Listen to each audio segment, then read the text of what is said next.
Oyerepa News. Omebu sewa yensaka yeti eba 100.7 FM. No siya boye mamu nyina jo. Yama mu akwa beda mu ase. Na sira kese nkoma. Evangelist Dr. Kwesi Donko so de anija sombre hour of hope. Jumedie no aba kama ohye nkrane. De bedi makotribie ene se yede ani be kiremu ewo kasoane ne patemu abantie bi ya yetete watwitwa obi atwitwa no watwitwa se de ade be chi bia wotisi atwitwa nipa na hwan ne atwitwa no enkiremu ewa ha. Yebeko keta from Antemu na asroche na ye frɛ no tidal waves no ababwa fa ho mani pa se wonye baabi na doso pa afei adwadifo ka bomu ko mai mu Ghana Union Traders Association gutafo kyerɛ sɛ the custom officers de ye wo mu akwantempo do so no ne omso mani nye ho kra na do dan kwa kufu ado akasa mo de ato UN mpanifo anim sɛ wohwɛ wo mu kuhudo a ekɔbambo mu a ekwe omani abibifo eni yedie no omani yeni ne yekura afen so yesi yede 10 oil food no ekosi awowa na yakwa gisika bi afri litasco fo ho dom kuma no bufu afuo no kyeresa amfa mara se bedwafie po amoma ma obo ho aba na sie kyire emu kyire mu wa ha omai disi nani so sɛ anya hwekura no COVID-19 mpane no ɛwɔ sɛ yetiminya wo ha mu nkyem bɛ sɛ aduaso na so yenya nuru saa edi Dr. Emmanuel Tenkura ka kyerɛ sɛ wa wo obi no kɔ na kwa wobi Dr. Mahmoud Bawumia enso ani abiri so be franka ma bibia ma yuko o kyerɛ sɛ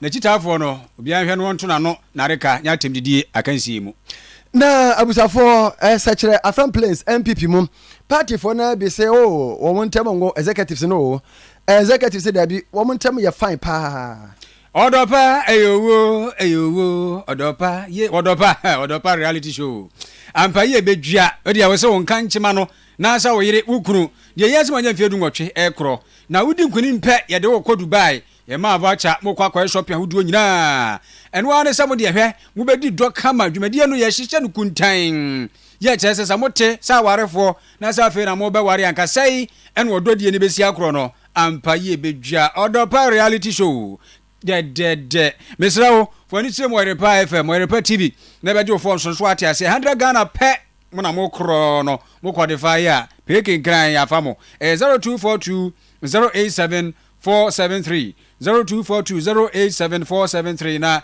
eno no na busua enika na wo sha no nsuma misa na mani age kyerɛ sɛ ka ba fo de vital rich me pada no adi aba no ede momode na fa bi gu aduane bi a wudiem na bi ka se koko no na sɛ mpampa atoto suwanguru ekpegbem ni nyina ti papa bi ma no nye tenkon vital rich me pada obia se eye no ate ase ama me ena nwumire nsuso se yon vita nkwada aduane yaje atum soro nkwada di bi a bosina pomden de na sisi so kwada ne benyini brom mbo se he na adwuma bi ese yi a na vitamins and minerals ne ade ye wo yon vitamin no ampa sese perifo no da bi ameka mezi ade ye ho agim he ye man kwada no nko anwusu na onga nie papa bi mezi mama onsa no bebo unu aduane na wo tonko ade a mesrewo yusu onga no anya kasa meso hari aze eye onga ede sese de onga no ana jinsa bam se no aduane na onga ni ma ye ni otom ti onga ilili manzanga bi na mwa abitafo anwumre ye ne a ye ne mode ahia eye me oduefo na na sabere pina mai na na penkra hene chia me menu ya Krobea Asante na social media handles ye namba bia nti na eno no yesrawo oba fa adwonto asebere pam ye bekenkan ete ama Korea ene samufo ni aboafo ete akiri sei ena ne nkyiremu no ete abamu abi ya wanya mfie be saduenu wansia di afre no ani James awotwe ne yakwa kwanu sankofo bi atwitwa ne twitwatro ewo kasoa na awre ho papa awutu senya east krosini mu na de ete ne se ese enna anadwo be se no mienu ho se hin wo kwa se hin wo kro ene enukura nyankopɔ anim ne ye wasankofo bi ekotwa no twitwa ne se ha na kpomte zonal council edima nanbonkura bata pani a wada no ne yewura Christopher Apia ene wadi nkyekiremu emaye na mu se Oyerepa radio ya ni kusu kakra enye boapayo ekire se emfoni anwu no no severe discretion is advised and what day nti wuntumi hwe a na ne no yenti e wapani Christopher nkyekiremu ode mo Oyerepa normally me ye di dwewie na de chia aya me call runs kakra o market no ma hwe babia especially sanitation side no and I say bibia say nti me fa HFC road no na me say do ma bo chinku ti me ko du ho no e kese obi ewu da hɔ ti no as a officer de no say me ye nhwehwemu kakra nti ɛhɔ na me boy baako ɛka kyerɛ me so ampa ahomache no ɔno no nam ɛna ohu sɛ obi tie mu sɛ monji mi o nti ɔkɔyɛ na nipa no da hɔ na ɔhwɛ de we a nipa no mogya agye ne ho a ɔntumi nso no mu nti ɔrɔhye kɔ police station nti ɔkɔɛ na ɔkɔbɔ CID fo amanneɛ na ɔmo baa scene no tam ɔmo baa deɛ na guy na ewu na mmo obi ka kyerɛ ne sɛ ohun sɛ nipa no ɛda hwibaro mu ɛna ɔmo bɛ damping no nti ampa ɔbɛka yɛ no ɛbɔ yɛn hu kakra because wohwɛ the way a yɛ damage body na ɛda hɔ na nti mu reporter baako baa me nkyɛn no na meka kyerɛ no sɛ adeɛ wei deɛ sɛ yɛampa sɛ yɛde ne to hwibaro mu ɛna ɛbɛto hɔ deɛ a sɛ yɛtresi blood na yɛbɛkɔ akɔhu baabi a adeɛ no esi hɔ nti baabi a megyina me ne mu yɛ interview no sesia no ɛkyerɛ sɛ ɛha ɛna adeɛ no esi hɔ ɛwɔ Asempa down Omega school n'ekyi ɛna adeɛ no si hɔ yɛba yɛ rɔba na ɔmo twa bi ɛde hata no so yɛbɛhu bi wɔ ha ɛna ne mu mogya egu ha nyinaa no yɛbɛtu obi a ohun sɛ yɛatresi blood na abɛdu ha no odwane yɛ wheelbarrow baako si hɔ a mu ankasa as a journalist muhu mogya ɛwɔ ho nti yɛ no abusuafo anu ɔden paa na kame ese sade bɛti bia no yɛtwitwa obi anura saa na ɔno no abrante no sɛbe na adwene mu kan kakra fa se kan ne ma mi ten na no na ya ne yɛ kan sɛbe na mmɔde ntumi nkasa wukuta se kan di fama mi o obi na mba sɛbe o ne ma mi timi Jessica Free sɛ papa ne Jessica Free ne sɛ busuani na Jessica Free sɛ jitu efiri bodam ni sɛbe ba ne sa pɛ ba bi fa na eno no nti we yɛ kan de esi wɔ kasoa na ni nyina emu no ɛna wɔn afɔ wɔn patam wɔ sɛ no kure ni kasoa de mpempi yɛ tate sɛ sɛmɔne saa ɛkɔ so pɛ wudie basa nti wɔn koto srɛ bambɔ ɛna wɔn hia mu pampepa na Mr. Okru ina ni mpanifu kasoa division commander kasoa regional commander crime Mr. Ewusu Jimo sɛ new market na ɛda hɔ no mesrɛ no wɔ ne nidim new market ɛyɛ we ni first time omu ku nkrofo ko new market ho no se sia no kaso akrofo nyina omu de ho aye dan a omu da ho omu aye ho koke ghetto omu gi ghetto edu anadwo a uti arms etuo kan wa new market ho etuo no so uti no AK sound me ya police ni beti police fo a omu ye training wo wini ba me ko me hu se omu bo po etuo na omubuo no wanhwa ya Mr. Ewusu Jimo regional crime ejuma pa wa ye wakasoa Mr. Okuru ejuma pa wa ye kasoa division commander police for wa kasoa ejuma pa ma ye no manhwa ya ina obi akokasa atiam nti me sira se new market no muntu mani sim new market ni so nani ya tutu ni ya tutu ya twa na so ba ko ya tutu nani na bodwu ha nyina ya pai ho nyina nti no abehu bebi a mmoja na di wo ye ba papa ba ko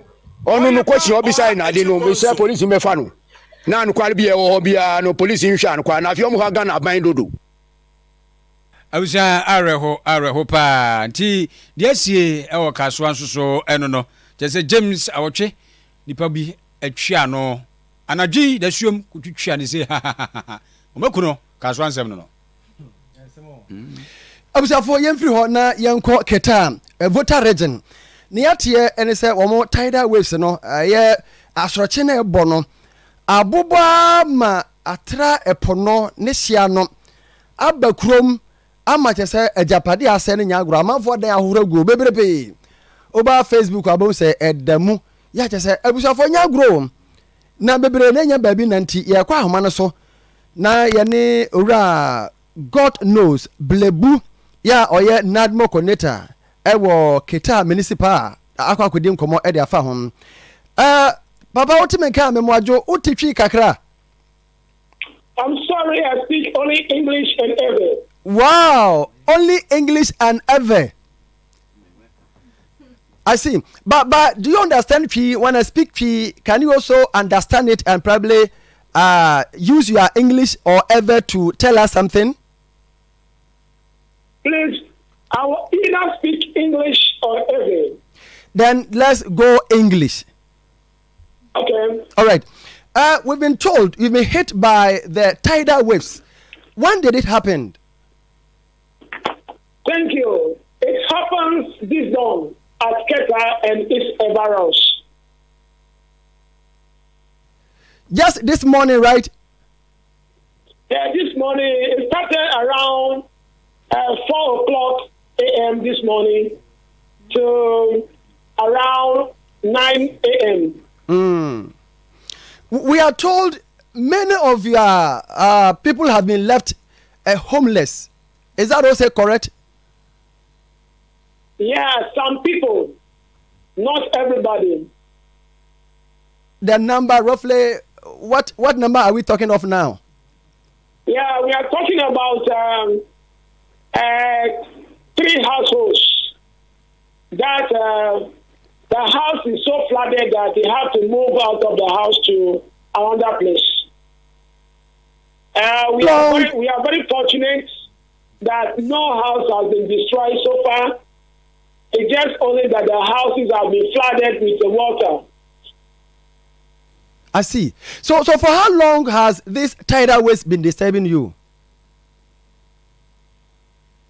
These tidal waves started disturbing Keta from 1932 up to date. Wow. And Yes. we are told just recently another one also occurred. Yes. Actually, we normally experience tidal waves in November. But this time, because of climatic change, everything has changed. And sometimes we do experience it twice, thrice, even sometimes 4 times in a year, and which is very devastating for people of Keta. You know, Keta is below sea level. So anytime that the sea is rough, Keta is the place that suffers the most. And as I'm speaking to you right now, Keta, we are in a serious mess because the lagoon is also flooded. All the people along the lagoon side, their homes are flooded. Likewise, the sea now flooding the people who are at the beach side. So in Keta, we are in a mess now. So you said it started from 1992, per my calculation is 1932, right? Good. Yes. So per my calculation is about 91 years now. Good. Yeah. So for 91 years, what is the authorities doing? I don't get you clear. Yes, I'm saying for 91 years now, the tidal waves has been disturbing you for 91 good years. What is the authorities doing to save lives? Yeah. As you know, some years back in the year 2000, they constructed a sea defense wall for us. And that's the main Keta. So as I'm speaking to you, the defense is working to some extent. Now what we call the buoys need to be extended. They are short. They need to be extended into the sea to save the remaining of Keta. And also there's some other parts of Keta that the buoys are not constructed. So before Keta can be saved now, the buoys must be extended, and we need additional 5 of these buoys before Keta town can be saved, honestly speaking. Mr. Blebu, those who are homeless now, what are they? What is their fate now? Right. Some of them are with their families who are at the higher ground now. All right. And as I'm speaking to you, I am on the ground. We are monitoring the situation because any time that the wave starts, in the evenings it gets worse.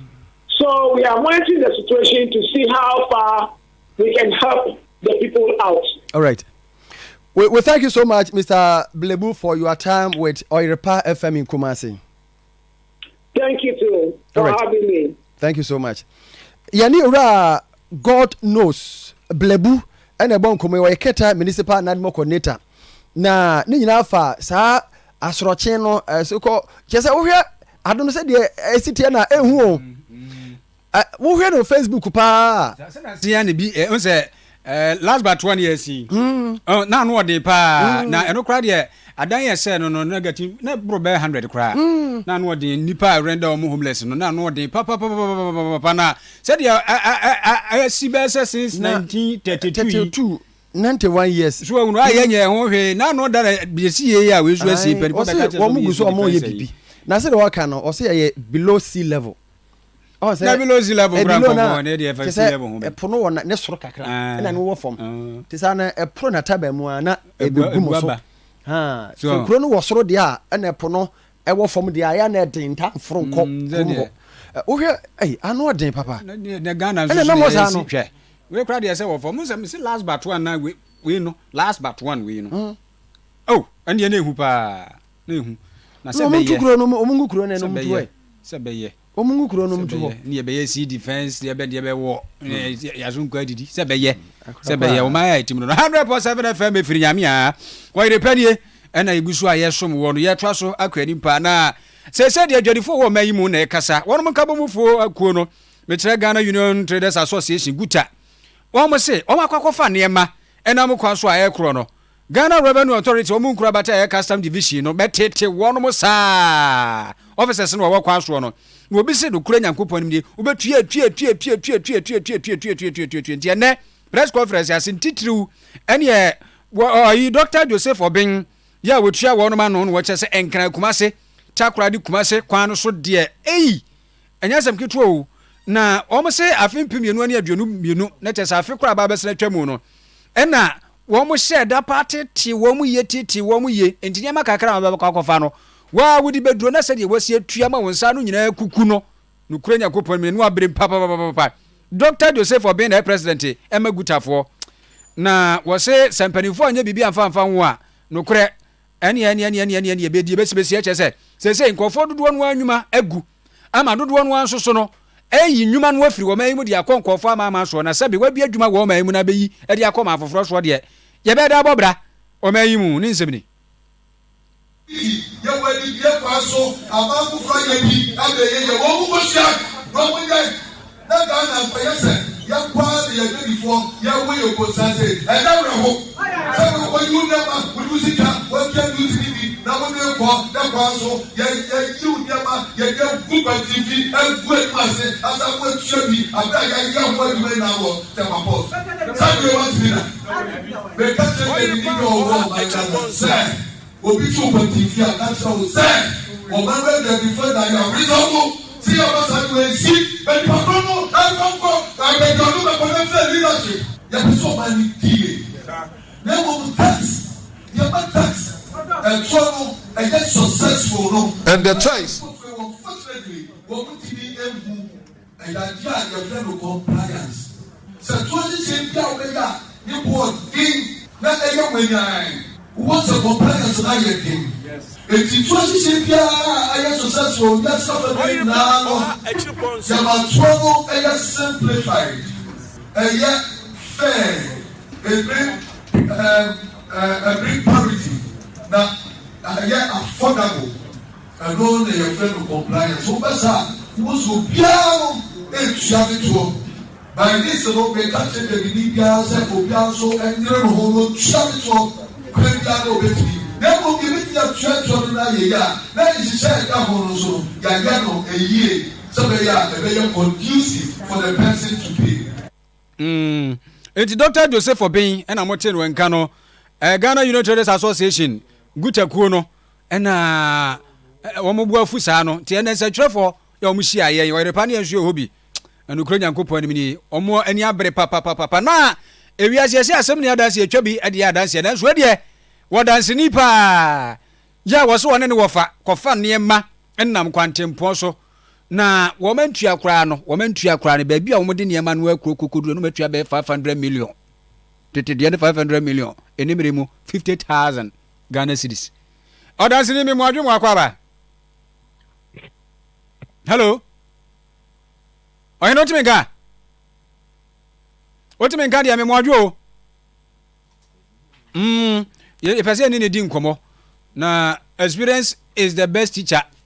Said ye kan wa ntiaja ye pese ye tie firi ono soso ano se nei omo akwafa na yema na said ye custom fo si agege wo mo kwantempo awo so betua nya kasam fonko jese bambo anwumeku awo wo kwan no so no de he obia bagene de obia bagene de betua beduro no na chese eniyema no kra no waton wo kwan no so dada wo de acheche dada wo mu nua no ma won kran wo mu nyina akɔfa ne ma ne fra burukyira ba yo mu duru nkran ya nkranfo yi wo mu de akom so ekɔ dada obi anyo mo hwe bi ba wo de ba kuma se a ka point ne maako 4 se ye be je wo ha na ba bi oduru a o ma sa ka je se duty no unwie duty no so nyo na ye mo amu nkrofo na e wo honom e na o ma ye ate ho krata ama no de aba yesi bi wo mbedi wachi de wakɔ shop mu ho yini ma nyina agu ho ne wo yini ma nyina agu nti se ne ma te se machines akɛse engine akɛse a isa wakɔfa ye friend se machine na ba yini nyina agu ho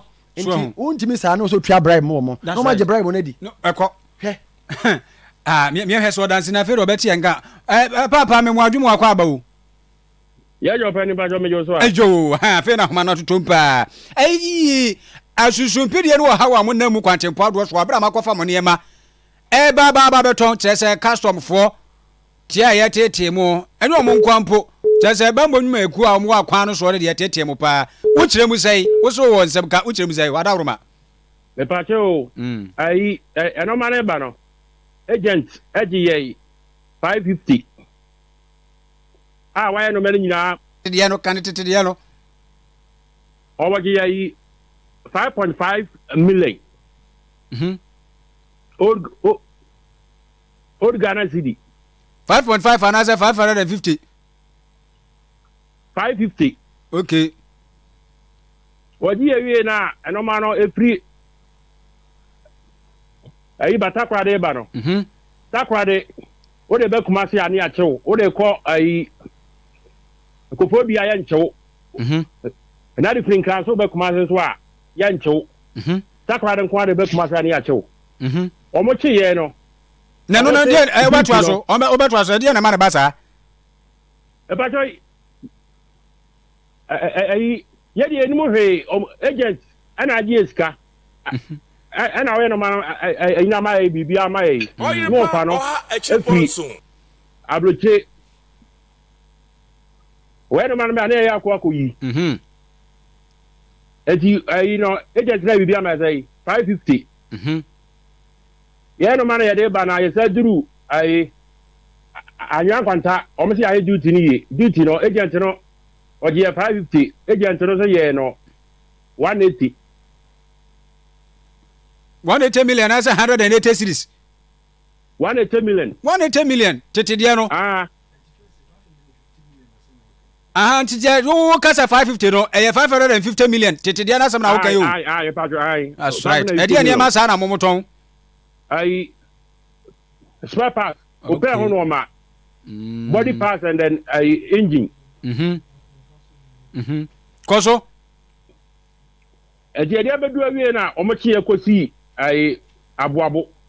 Omo office wonom. Omochi ai ni ye. Duty ni ye ntino omo charge ye 900 million. Hey. Tio, agent 550. And at the toss one was say 180 million. I know why it is so. Paper so. I know paper so.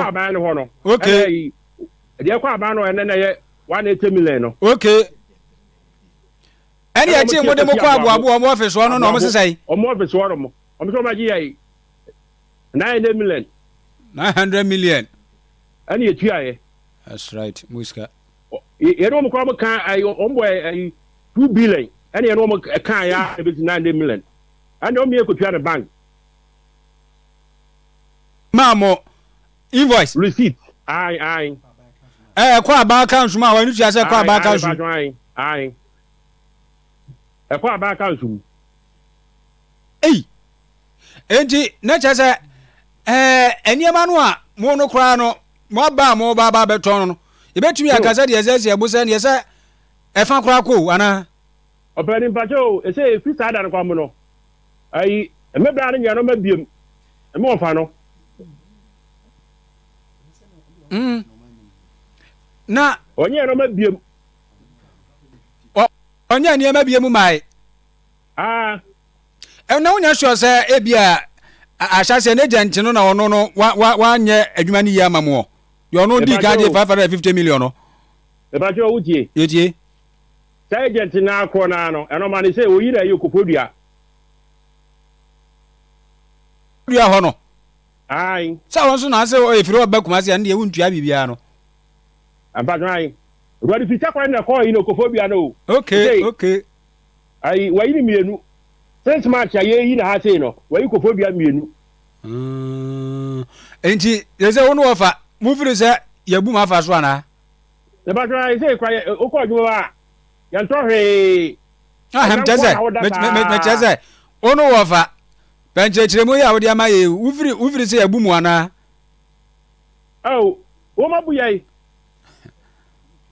ye de musie duty 550 ya wie ye du say ya wie bibia de no man ba be yi no kumase ye say du ran kwantan so ma sa tie say duty ni anye ye duty no kamo ni aba na ye me boa na de jam sa ba tie say no mari ya anye ni yi enti 900 million o chire na mutua ye no musa tua sika foforo bia biem na million say a question for boys na ba ho no timi hwe mo kwa o so ya mo be say yi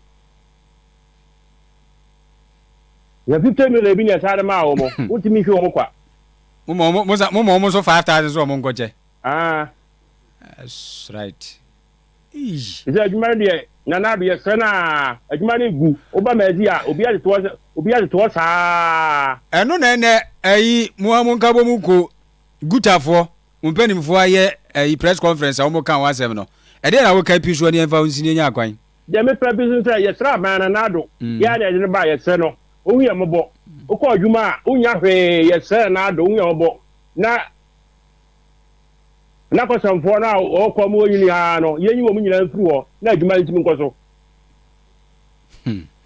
yate enua ame adu beto aso ai so me da so pani hey abuja said ye tie no on se waka wa say o yi niam na free takrade o me de call kofodua no ya anya obi ahwe ba Asante region de ya bibi na no mo ba ha no so kan the same thing e be na me start ye no woni ni nua o won kran e na yi niam na nyina free container baako abesi habo that's right ye yi niam na no won kran de ne ko aboso kan yo se kokompio se whatever bibia ni ho bi obetua wo pot ono ni ba kumase ya no hwe ka wo be bo obusa se other regions na koso ana commissioner ne saying se nkoso other regions a Asante region de be koso wakati wo mani wo mba ha no gutafo e ba ha na eka ye be ka na radio so onye se wo mani misi akokwa mu e kire se bibi wo ho ya wo mo ye pese Asante region ye businessmen no omugo madwuma because Ghana so enkoso ba bia o wo do niam ba kuma se nko Asante region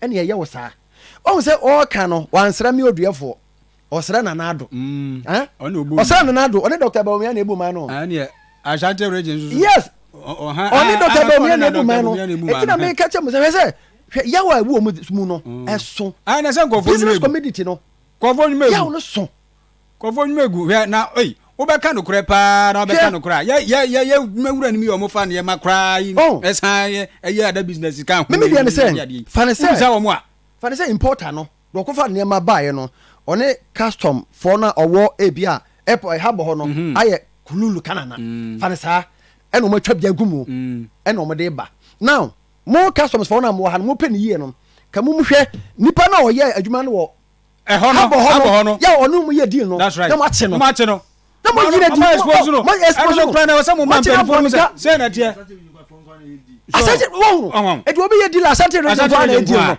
other regions ni na mo nya bi emu yo me say wo betra kan wo boni di wo say o de say do bibi commissioner foforo bi ya mo pere di ma kan news wo kazi ye be nine Asante region de be koso o say the same enti de koso ye nua no me wo other regions no o mo say nya sa na mo yi o mo say ai say bi nko so other regions na Asante region de be koso ate o kan ye fidie so na ya mensa ye wo money so ko play na mo hwe enti o mani esi so pese wo mu ku yanyuma ni yanyuma no so de engu da so press Asante region Dr. Bawumia na enti enti mo hu we nyina na na do hu we Dr. Bawumia hu we 2016 mo purpose mo ba ha be hia asikafo di go 1 million golden bean 2-3 times tam sika nyina de ma na do ni Dr. Bawumia mo fanye campaign ena ma ba mo be gu yanyuma egu ngunu na mo party nka ho party ne fa ho na do akokasa ewo ntidi ekoso nyina wote abrochire United Nations womo edi dwuma bi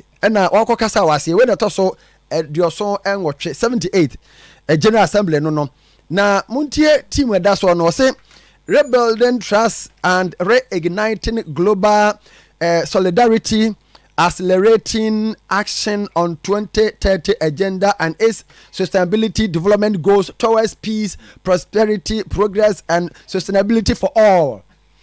Now I say no that to just say the United Nations for yempe we hear one bambo na Security Council na hear na ka wo sa wo o ma fa no mo nko bi na Security Council na o ka ho o miem na yenso enya bi ngura. This organization, the United Nations, under whose auspices we, the nations of the world, are gathered for the annual review of the world, was established in the belief that our common humanity would be the overriding consideration in dealing with the problems that would invariably arise when we deal with one another. There is no doubt that the organization has achieved a great deal in its 78 years of existence, of which we can all be justifiably proud.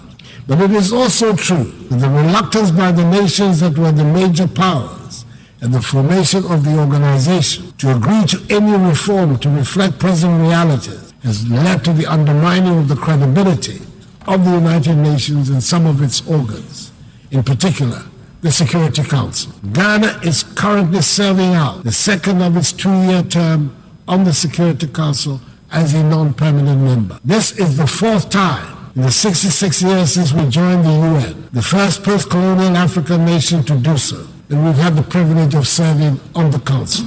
Mr. President, it has been a sad and disappointing experience for us. We witnessed it firsthand, over and over again, that the big powers of the United Nations might be preaching democracy, fairness, and justice around the world, but are happy to practice the opposite here at the United Nations, prioritizing parochial interests over those of humanity. Back in 2017, the first time I addressed the General Assembly as President of my country, I spoke at length on the need to reform of the United Nations and of the Security Council in particular. I said then that the urgent need to reform this organization had been talked about and scheduled for a long time, but somehow we've never found the courage and the will to execute it.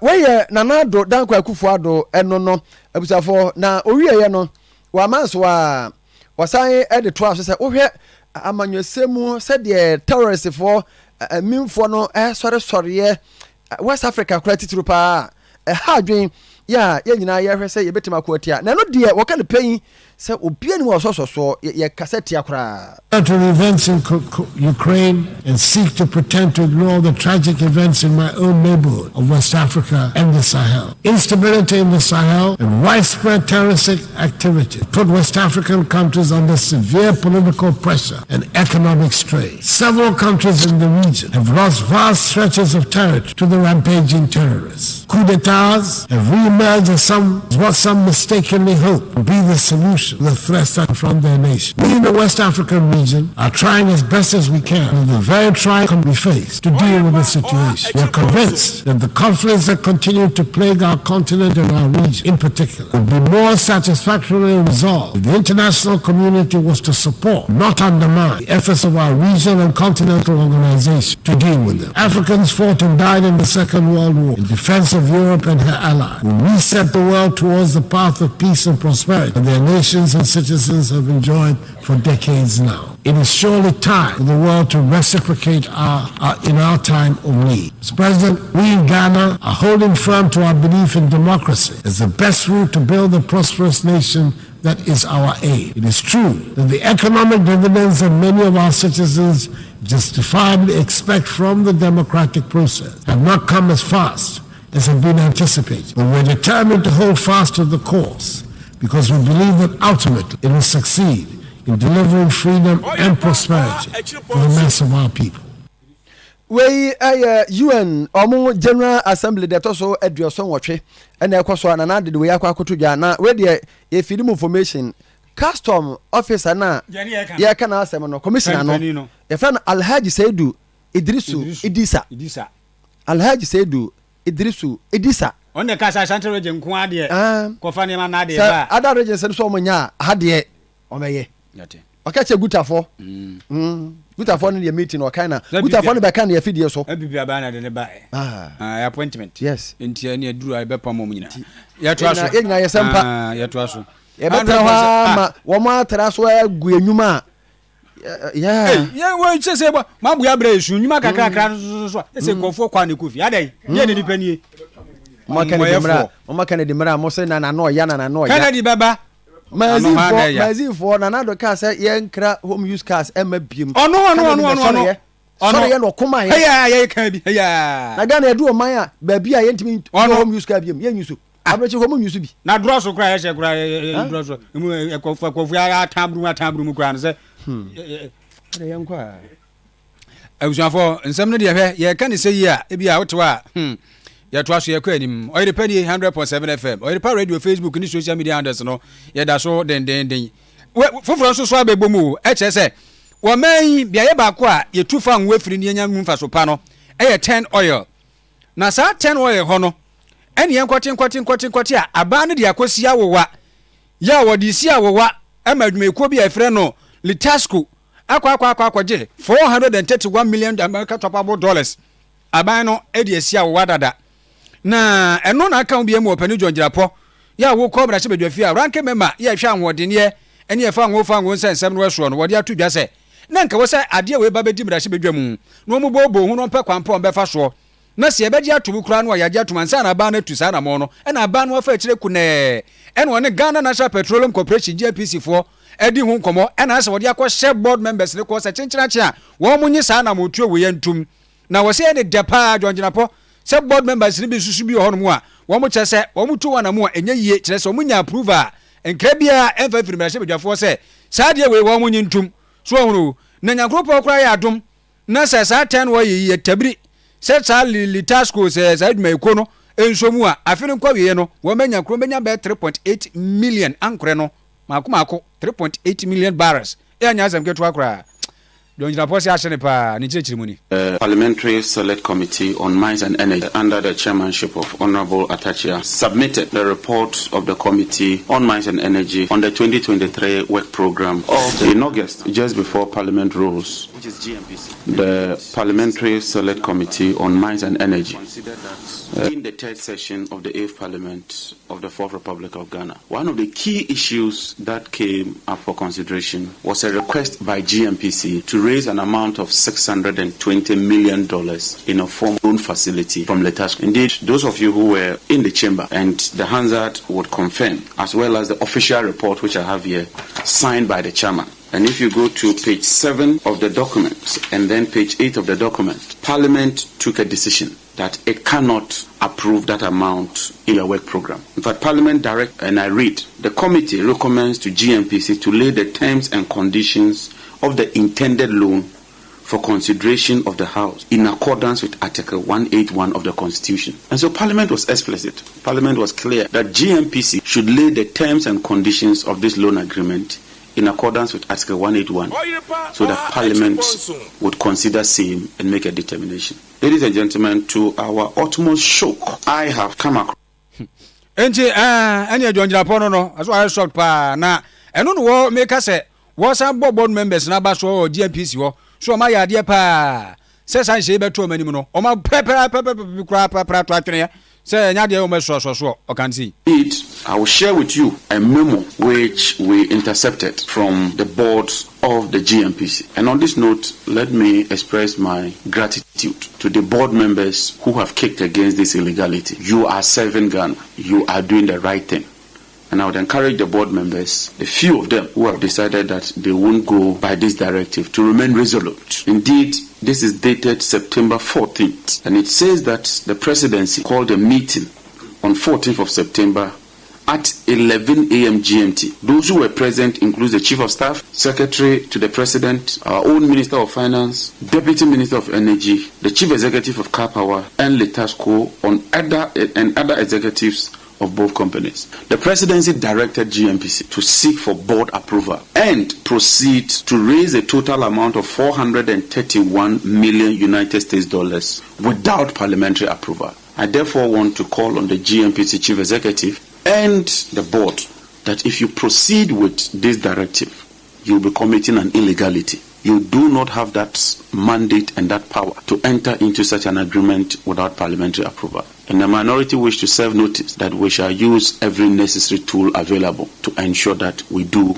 what is right and legal. But let me also say that this is not a fight for only the minority. It's a fight for the whole of Ghana. If we allow this government to plunder our oil resources, it will affect future generations. As if this is not enough, another document that was intercepted at the board level of the GMPC has 5 main components. The deed of indebtedness, the joint crude oil supply and purchase agreement, the prepayment facility agreement, the guarantee facility agreement, and the crude oil supply and purchase. Yo, it was Penny George Napo and workers and what's in was say a bay unconstitutional, not just say, so him and I should be your 4 crown or mumra and I feel I'm a very credible man. I feel how credible your crew, you know, 18 and 1. And any bra, sir, and I'm to be say, young fan conquer to Ghana, Machibajum. Number I should be your phone into one sample and you're 2 1. I'm just say, I buy the fetcher, I'm fetcher, and much for manager party and muddy. Much just high, just no man and a motono, and those which see. The Parliamentary Select Committee on Mines and Energy, under the chairmanship of Honorable Atachia, submitted the report of the Committee on Mines and Energy on the 2023 work program, Ghana National Petroleum Corporation, which is GMPC. Indeed, this is a constitutional requirement, and so we consider that in the 3rd session of the 8th Parliament of the 4th Republic of Ghana, one of the key issues that came up for consideration was a request by GMPC to raise an amount of $620 million in a form of a loan facility from the Letasco. Indeed, Parliament took a decision that it cannot approve that amount in their work program. But Parliament directed, and I read, the committee recommends to GMPC to lay the terms and conditions of the intended loan for consideration of the House in accordance with Article 181 of the Constitution. To our utmost shock, I have come across documents, and the minority side in particular have become aware that the presidency is using coercive force, the power of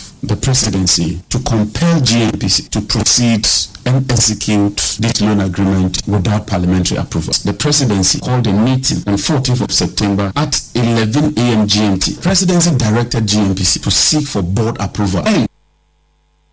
Internet says, "Sa 10 oil no so no mo di kusia wo ajiska emu nchirichiri mu no."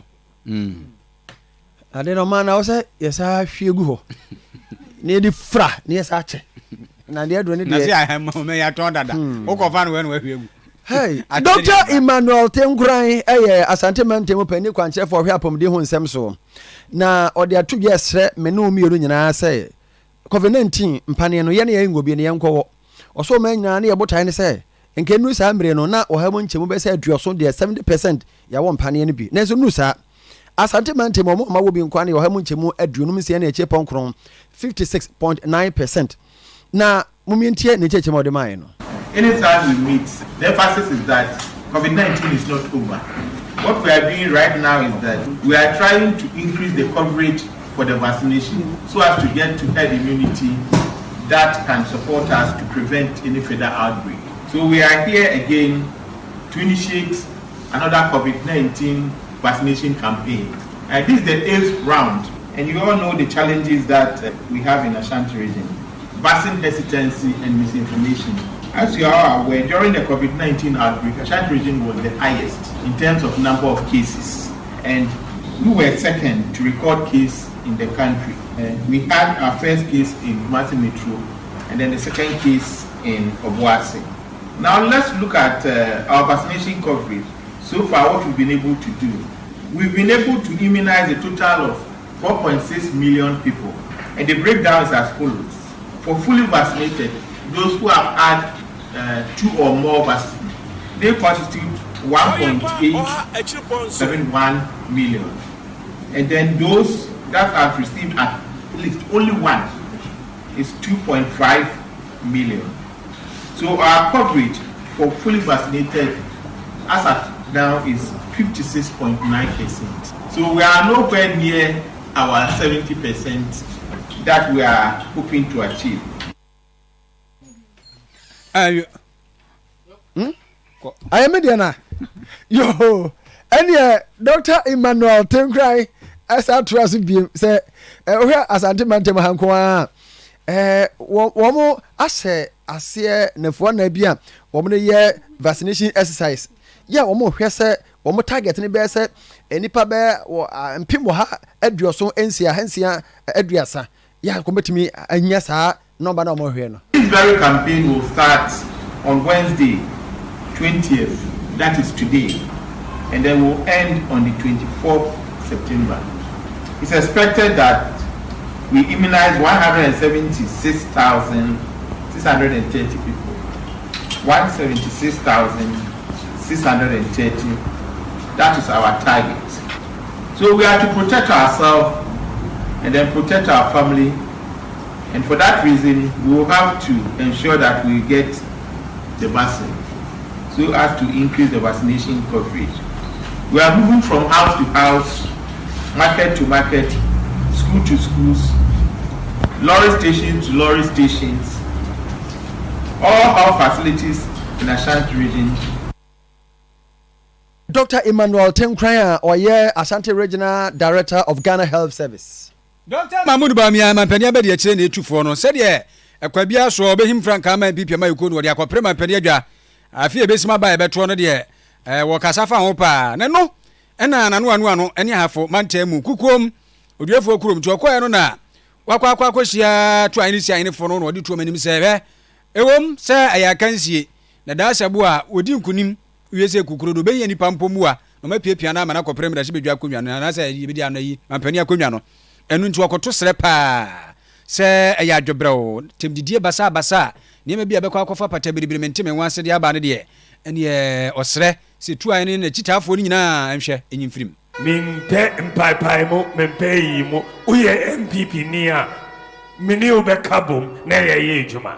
Kukudu, Erinti, Midia Minim say, ye ye toa by ye November 4th, ye we are. Just a yena ya kabombium, lay a copri agitumino.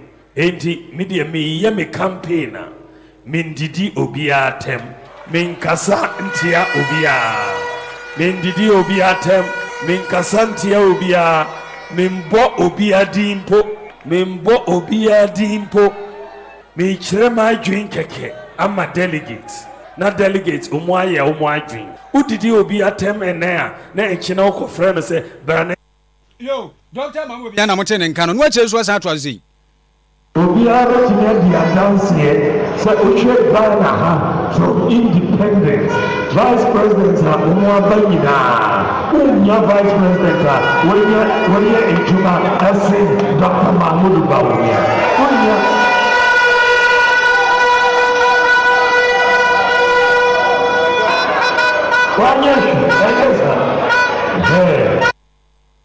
No, Dr. Mamramia, my period, Nancy. Now, by contact before Professor Kobina Enim, as I will contact the Achrain, said, yeah, Omani Inini, a phrase economy, the growth, no, a city, and as a growth rate, no. Also, here a phrase 2022, a free April, equity June. Now, here a fee, a free April, equity June, Omani in a kakra. Na nini no a be 1% and a beka ho or say na a 2.5% and about 3.5%. In the second quarter of 2023, from both an oil perspective and a non-oil perspective, the economy grew by 3.2%. From an oil perspective, the 3.2% that we've recorded for the second quarter of 2023 indicates a 0.1 slowdown relative to what we recorded in the first quarter of 2023. In the first quarter of 2023, the economy grew by 3.3%, and in the last quarter of 2022, the economy grew by 3.7%. Over these three quarters, the 3.2 indicates the lowest growth rate, as the economy grew by 3.7 in the last quarter of 2022. Yeah, Professor Kobena Enim. And I know the Nyame, ya no, ya brought back ward robo, then in Patemu, Netchase, Jama South Crusinimu, Bruman Temu, Omowa, ya excavated the enemy, Baby Buada Besson, soon, Etwegu, Nadia Semni, and Nana or Coach Drum, said Chiako, ya was me new year, or my hene drobo, no matter could assess was one fast subomo, bia, what the subono, Ebebo at Tipimine, ya what the pekrum. And yeah, one the best idea was a doctor a J. Henne, and I decided Manas when yai, Juma, only be due on Patemon. Betty, I see any bay you, a boa papa, any bay you, yeah, drobo traditional cancer. Yeah, bay you know, Bonifosa, my bay, you know, goes Nipa, yeah, Juma, yes, you cannot see done, I will be bogu. Yeah, ye Nipa no cabe. Now, yes, so yent, now home fair, my ye Nipa, ben court, some here, no, I would just pick for Bonisem. This is a day, I can't say, Rina Corno, ye bet to your home. Yo, Homa for Margin, Nana, I'll go to the dom set Chiako, Yao Tossumi, no, and no, not a crockramu, one for the Yame, Omdomini, who dear Quasso, Omsudini. People say, who does a bay, Cassia, Estron, but no most no cost sorry. The Akayutica club and a woman, Tim one. I in himself be a quine, you must see a bear town roost, and ye quaint, in himself, you didn't be a bear quan. Hey, and can miss a Madame and Nipadas and artist casino. And now, yen an animal inform you, the Pecro, Abba, say assassin, and so for Bissuni, dear Nimus, as often say, an idiot. So for say, an idiot, fine, an idiot, what Bassas assassin, or dear, whom if you're a phone, well, whom you are phone, was a court to be Bubutan. Go to Mamma, Uncle Uquada or Blanda or said then I wash them in the Padina Passorin, and I'm on a pabed 9 to 10, and no piano fee, and we now Quina or the Cano. To for more than Yame, Drobo, and an Patemu, you do one for me, Dagu, or many Abrepa. MPP, Penifua was such a front place at Abetuga, executives, no, Sama Vokaka, Omumu, and Timu, Papa, Mumonka, Nasura, Rafari, Zakaria, Oye, Consuency Chamase, and Yanukreda.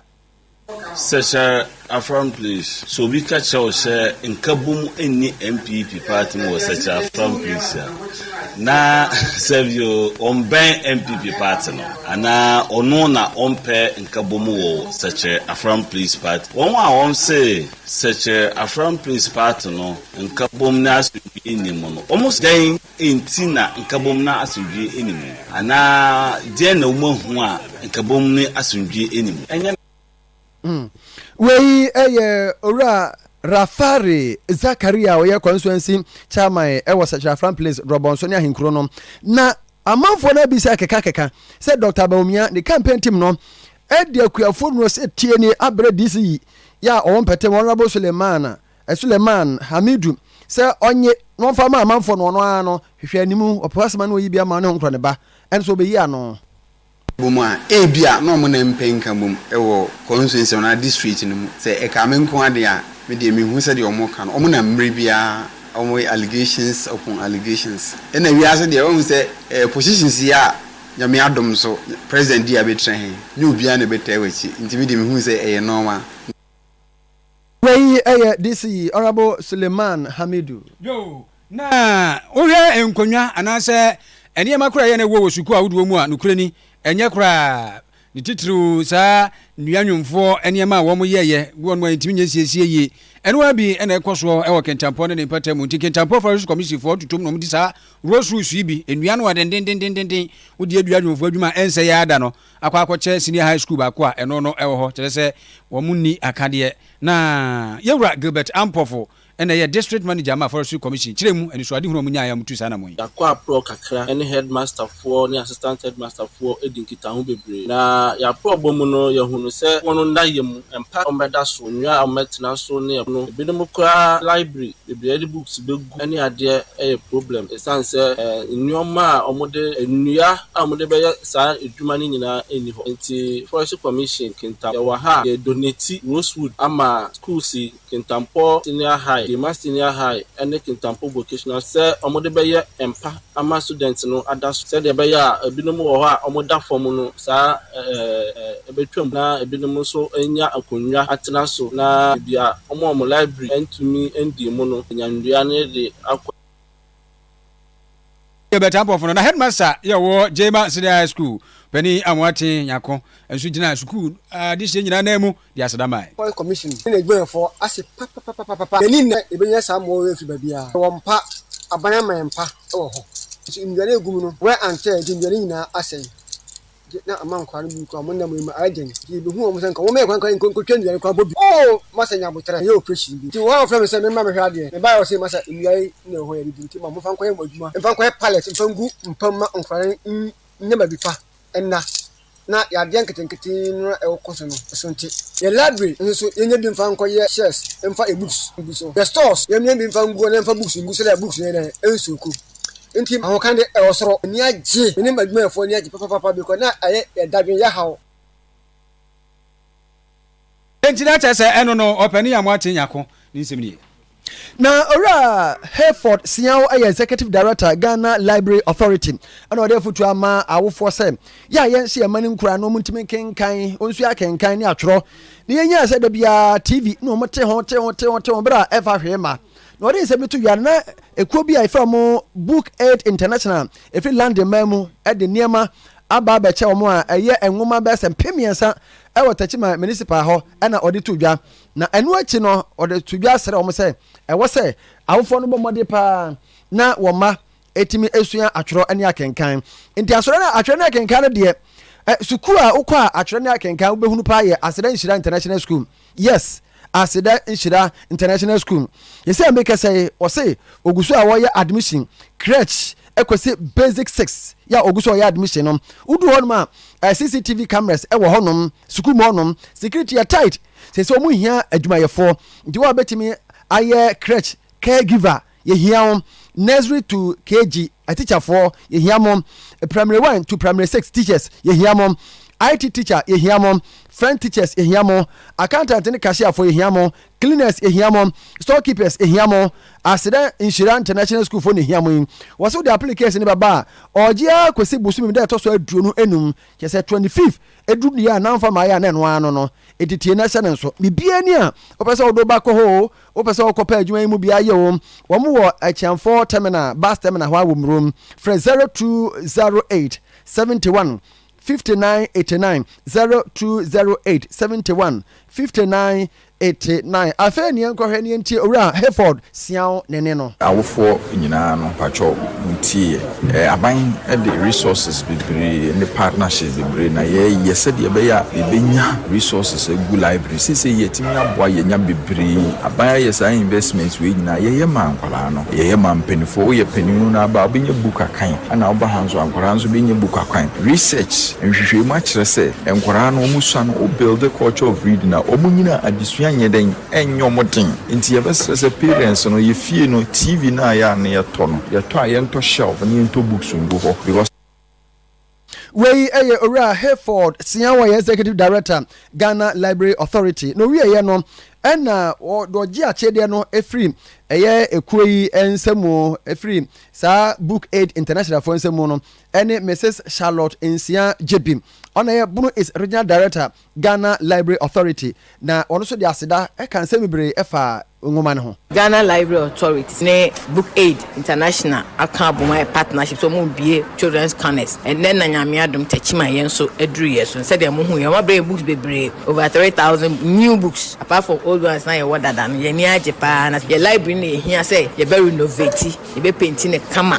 na nkonwa na atete ne ade ne nyina abam ye san kukura hia TV a de be boa corner enti me fa sa kwan yen so na masre tachima man ye nananom ahemafo no nyina so omomra me boa yen we I am Mrs Charlotte Nsia Jebia where Bono East Regional Director Emma Ghana Library Authority na duncho dwumadi akoso de ma woni anya mfie du nwotwe no ene ye nko bokwe omde abom de aye MPP ni NDC fo ya omde aye Muhammad Meka sai wo ma twudwumadi no asensen ho no den opani Williams obi da kwa ena edi chemi mo Oyerepa ka say he's going to suspend. It doesn't rest with the regional directorate. I am waiting for my superiors for advice on the issue. For security reasons, I'm unable to narrate details of what triggered the whole issue. But I would say in simple terms that on point of service, we had little misunderstanding among the active political players. And therefore, in the name of peace, we thought it was unsafe for our personnel and equipment to be exposed.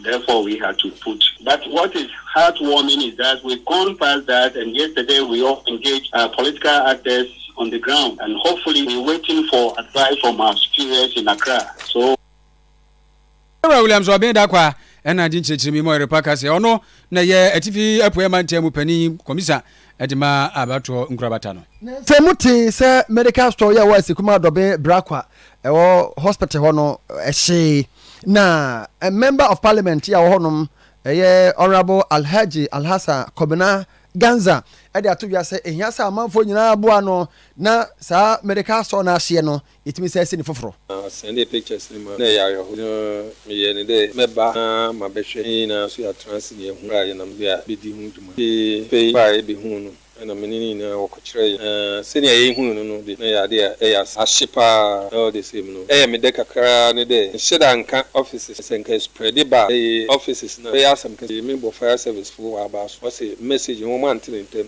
nso wɔn bae no metumi bɛyɛ ma bia ɛtotɔ yi yɛakɔtena sɛ me ne director afrɛ ne mpɛdɛfo nyinaa wei ɛyɛ honorable Alhaji Alhassan Kobena Ganza ɔyɛ MP asikuma ɔdɔbe brakwa wɔ fifi mantam bɔhyɛ bɛ electrical sini kanea bɛn wɔyɛ bɛn bɔɔbɔ bɛn ne nyinaa yɛ bi CCTV cameras ahodoɔ standing fan ceiling fan utu akɔtɔ ana ɔtɔ no baako bra adum bɔhyɛ ba building prisons runabout adum ha yɛn yɛwɔ Keys and Tins building a yɛne Republic Bank ɛde anim hwɛ ɛna PZ antiata akɔfɔ dan nan mu yɛ number yɛ 0541 125 339 yɛbɛgye osom police ni na duro nie immune booster way ɛyɛ number 1 police ni na duro no unya bia na watɔ wate immune booster no ɛma sojafoɔ na ɛwɔ nipadua no ɔmo ho yɛ den so ayare bia moda for 0246 20 8496 baabi atonto adrop ya so nya na badu ka akyire ni o bi ka akyire wɔn na de ras champion aba no unya de boss spray ɛwɔ mofo no mu a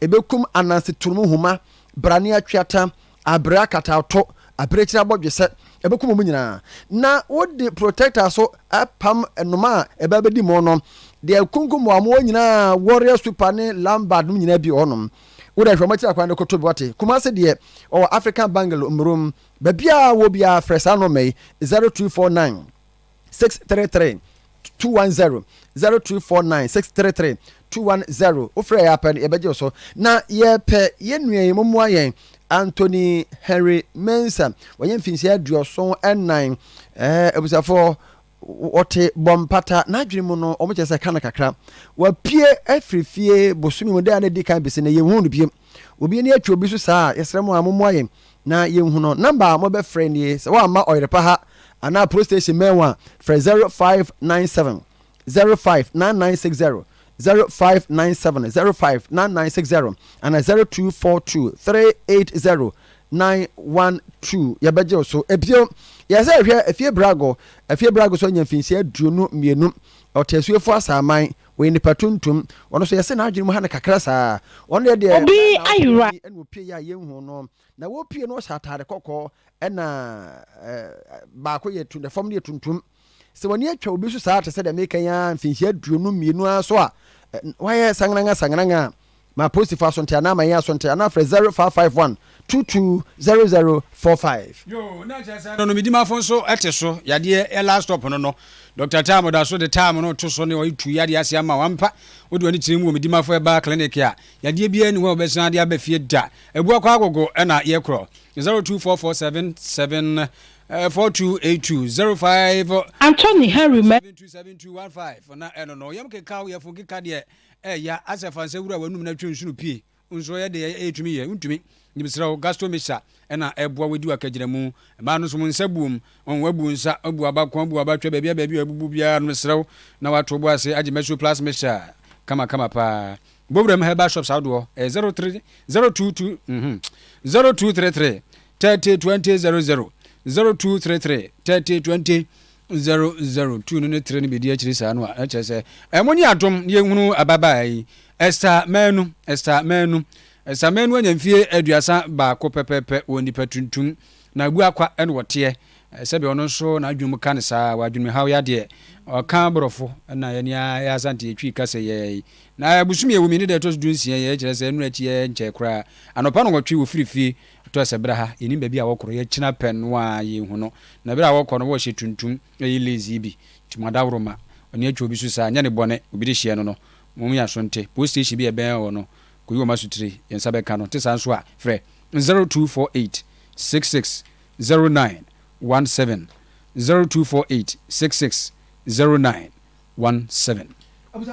Sir, ye come nyina sir Reverend Dr. Steve Asante na oye Ghana Baptist Convention president onyamfihia duoso ennan wafiri mu a ekina ye de na otweda no nti Asante family na afi Asokwa Baptist Church na Ghana Baptist Convention fo nyina nsa won kaibwe mu a omoto omosade afrem se ekina chinya wo ya o ye nyina ye ko Heroes Park Baba Era Sports Stadium na no pa nondu kosi no sia Reverend Dr. Steve Asante yakodi ne na wotweda no yo womso tia yi paso mpanimfo yi na wuso bempa ebu okurum hene na edu baafo kwa ye otosumenu tumfo jase hene no na wuso maafo bo okurum koti hene na kirewa adiyese enso ewo bo okurum hema musapani wasai kwadwo manshimano bo okurum no no soso wowo jase eno no wo nyina tia yi paso anuafo yi ne wo ba pani akua firi yi besiase no wo nkwadai ene owura ofori amanfo odrobani asafo market ya owura ye Cecilia Kusi jama bruchimem rus afia cha wo bokurum se wusu ansa gambu shop ene ono so wodi ne djuma asew ene opani ko Kusi Hamburg jama mem manananu bi so ene owura ye okanle kwe masha ofori amanfo nana konadu jama Hamburg Kofi Pokunso Dona friend chief na Ura Eric Afo London English omnyina to abese no de yawo nyawre ho eso manfo yi se oba pani akua adwubi ene yatiase na dodo na se adwubi kete Meslina eno no mu bia de pa na obaje so nyamfie wo ha echese wo kone kra chi nyakropo ya doma memenda bobusumi wo mini de to so aduonu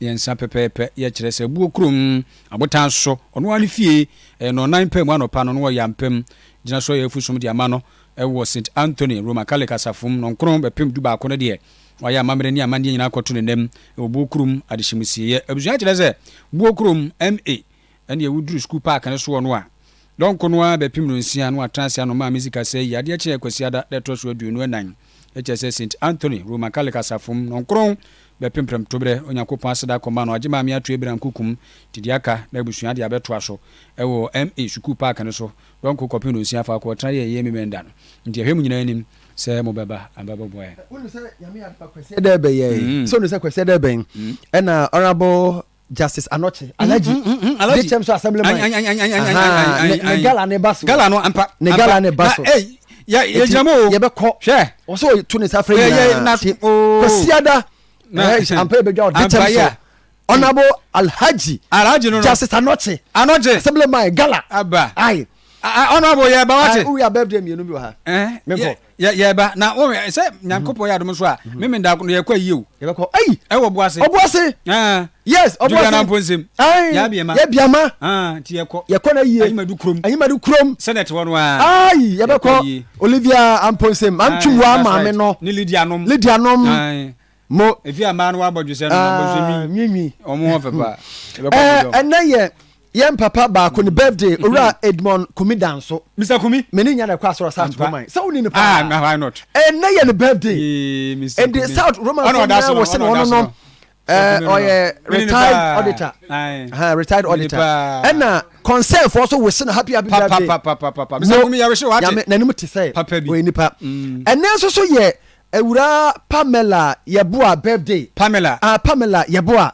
or new tafo PIWC ani mehu no awoni no papa Pamela mehu na dia medina apapa na nisu kaka mehu no yesi oprobi oye cake pa wonu se me ka se woni no Pamela oye cake adana bi ti akwa no wonu picture no wonu Pamela na das no Pamela no Pamela good birthday me so wate yesi cake pa papa bi awurade ko bi sa nyane cake bi di ai se we Auntie Esther Ade Boahima aman say Rabank na ipa no ne ba na dafo pa no na dafo mum say na ya kra na dafo na dafo ha and then birthday to Pamela so yeah we should happy birthday bodi and na Korea na dia ba na say mu yi na isibu amagina na fa ba pa prison Jimmy Cliff no aka nyina na pokua no mba echi dom kama Krobea Asante me bra Oduefour na sabere pina man na penkra hene cha me